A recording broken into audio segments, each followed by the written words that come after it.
Top 10 tests couples may wish to take before getting married. Number 10. Conflict Resolution Style Test. It is no secret that people can have different conflict resolution styles. Our upbringing tends to play a huge role in how we view conflict and how we deal with it. Some people are conflict avoidant, others become overly aggressive during conflict. They tend to have a my way or the highway approach, and then there are others who have a more collaborative approach to conflict resolution. The way couples fight will make or break their relationship, and doing a conflict resolution test can help individuals to become more self-aware. It will help with the recognition of unhealthy habits, and individuals can work towards improving their conflict resolution styles. This test will open the door for discussions about how you wish to deal with conflict when married. Number 9. Ancestry Test. This test may come to mind for those who are adopted or individuals whose moms got pregnant via a sperm donor. However, there are many cases where children are not given their father's last name, and there are other cases where mothers are uncertain of paternity. Doing this test will therefore help couples to find out if they are related, which can be an important consideration if, for example, they wish to have children. Number 8. Attachment Styles. Like conflict resolution styles, people often have different attachment styles. This is influenced by our upbringing.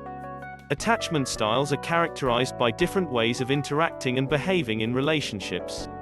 The four main styles of attachment are secure, anxious preoccupied, dismissive avoidant, and fearful avoidant. Your attachment style can impact your relationship dynamics and outcome, and this test may explain why your partner behaves in a certain way, or it may even make you more self-aware. If either party has an unhealthy attachment style, then this can be worked on. Number 7. Infertility Screening. If a couple is interested in having children, it may be helpful to do fertility tests before getting married. In many cases, couples get married only to find out a couple of years later that there are issues.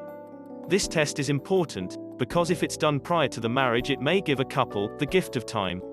Knowing early may help couples to start trying sooner, or to start exploring viable options to have children. Number 6. Test for genetically transmitted conditions. Genetic testing involves examining your DNA, which is the chemical database that carries instructions for your body's functions. Genetic testing can reveal changes, mutations, in your genes that may cause illness or disease. Again, if a couple wishes to have children, these tests can be helpful to determine the likelihood of your child having a genetic disorder. For example, a child can inherit a copy of the sickle cell gene from their parents. So, it's often wise to find out if potential parents are carriers of the gene. Number 5. HIV, sexually transmitted diseases. In some cases, couples get married and they did not engage in sex before the marriage. But, they had sexual partners prior to their relationship with their fiancé. In some cases, couples will get married only shortly after knowing each other. For example, a few weeks, and in some cases, there may have been unfaithfulness. This test will help both parties to enter the marriage with peace of mind, knowing that there will be no threats to health and well-being. Importantly, some sexually transmitted diseases, if untreated, could result in serious issues in the long run, like infertility.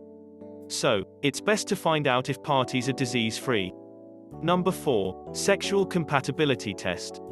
This test will help couples to figure out whether they are likely to enjoy sex with each other over the long haul. There are some people who are sexually conservative, and there are others who are more adventurous. Openly and honestly answering questions about what you enjoy in the bedroom will reveal whether there are discussions which ought to be had and whether you can move forward with the marriage. Number 3. Blood Group. Blood type compatibility may come into play if you're planning to have biological children with your partner. Rh factor is an inherited protein, so being Rh negative or Rh positive is determined by your parents.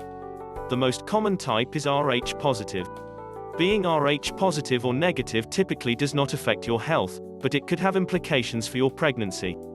If you and your partner are either both Rh negative or positive, there are usually no problems. But, when the mother is Rh negative and the father is Rh positive, the baby might be born Rh positive. In such a case, Rh sensitization can occur since the mother's blood and the baby's blood do not match. Rh incompatibility usually isn't a problem if it's the mother's first pregnancy, and there are treatments to ensure the best outcome during pregnancy if partners are negative and positive. Doing the test may pave the way for helpful discussions with a healthcare professional. Number 2. Personality Test. It is well known that we all have different personality traits. We often hear of extroverts, ambiverts and introverts. A personality test can help to determine where on the spectrum an individual falls. It may explain why your partner dislikes crowds and prefers minimally stimulating environment, or it may explain why your partner is so fond of Friday get-togethers with friends. Couples with different personalities can of course have successful relationships, but the key is understanding and respecting the needs of the different personality types and having a relationship that allows each partner to feel fully expressed. Number 1. Love language test. We all have ways in which we prefer to receive or be shown love. Not knowing your partner's love language may be problematic because we often assume that our partner's love language is the same as ours, and that is not always true. There are 5 love languages: acts of service, words of affirmation, quality time, gift giving and physical touch.